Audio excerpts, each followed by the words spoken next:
If you'll remain standing, raise your right hand and face the clerk. You do solemnly swear the testimony you're about to give in this action shall be the truth, the whole truth, and nothing but the truth, so help you God? I do. You may be seated. Thank you. Please state and spell your first and last name for the record. Rosalinda Anaya, Rosalinda, last name Anaya. Ms. Anaya, you are Robert's mother. Yes. Tell us about him and about your other children. I was 18 years old when Robert was born, and he was my world. 3 years after, I had another son, and my daughter is 6 years younger. And he was a great big brother. Always took care of his siblings, was very loving. He never fought with them. I'm going to show you a picture that you had sent to us and has been admitted by stipulation. It's from Who's my in this boys. picture? My 2 sons. This one on the left, is that Robert?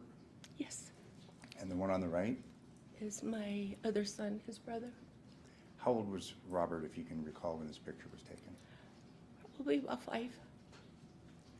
Showing another picture that's been admitted. That's when Robert was 8 months old. When he Okay. was born, he was my world. And you would have been 19? Yes. In that picture, I'm 19 years old. Were you a working mother? Not at that point, but when Robert was 13, I got a divorce from his father. And that's when Robert became the man of the house. Going to show you this group of pictures that you had sent us. Why don't you start with the left of the screen and describe to us what we're seeing. That's Robert as a toddler. Right there, he was probably 2 years old. The top picture is Robert with his girls at the father-daughter dance. And then the other two, you. Fair to say, obviously, this case has been very difficult for you and your family. Very. You had said that you began working, you were 13. Oh, I'm sorry, when he was 13, you went back to work after the divorce. Tell me about what Yes. it was like with him as your oldest child. Like I said, he became the man of the house. At 13, I was working full-time, going to school in the evenings. So he took care of his siblings, make sure that they were fed, got them to bed, because I got home so late. Also at 13, I was a single mom. I remember I couldn't afford to buy them school clothes and shoes, and we would go pick chili. And I remember he was 13, and our hands were burning because the chili was so hot, even though we were wearing gloves. I'd fill up the buckets, and he would take them to the truck, and we would make like $2 a bucket. And it was a lot of hard work and a lot of buckets just to be able to buy them school shoes. Where did Robert grow up, In Texas, in El Paso, Texas. and what was that like? What was his childhood like in El Paso, Texas?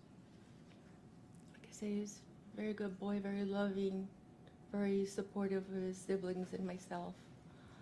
On occasion, when I was threatened once physically, he was very protective and, came to my rescue to protect me, and he was only 13. Once he was in high school, he got a job at a gas station. He would also help take his brother and sister to school in the morning, pick them up after school. Has always been very loving, a great son, great brother, Has Robert always had a good work ethic? very. Like I said, at 13, he started working with me in the fields, then in gas station. As an adult, he was an IT tech, then heating and cooling, HVAC tech during the day, and then went to law school in the evening. So he Always wanted to better himself. put himself through law school Yes, while being a father. yes. Finally, you've obviously had an opportunity to see him interact with your grandchildren and step-grandchildren. Just tell us about that. He's an excellent dad, always very involved. And like I said, even with me, as an adult, always helping financially, emotionally. I have a lot of health issues, he was always on top of that. Even to this day, we talk several times a week. Thank you, ma'am. I don't Can have I any- say one last thing, Judge, please? Please, do you have another, there's something else that you'd like to tell us? Yes. I ask you to please, I accept the verdict. And if you could please give my son a chance of parole. His family is still very young, and I would like for him to someday be back with them again. Please. Thank you. Thank you, ma'am. I'm done. Questions? No, Your Honor. Thank you very much for your testimony. Thank you, Judge. Thank you. That concludes our presentation. All right. Okay, so at this time, ladies and gentlemen, we're going to take a short recess. When you come back, you'll have an opportunity. I love you so. I'm sorry. Oh, okay. And when you come back, you'll have an opportunity to hear from both sides in their closing argument. You'll go with Officer Hawks, and he will bring you back in when we're ready. Thank you very much. You're excused. Thank you all. Corrections are deferred.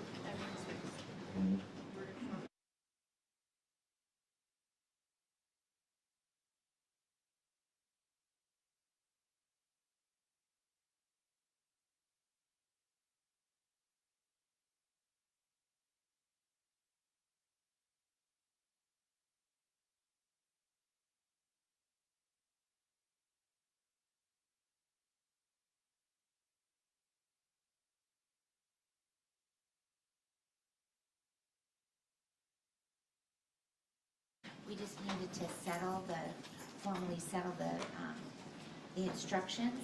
Understood. Is the state familiar with course proposed instructions 1 through 13? Yes, Your Honor.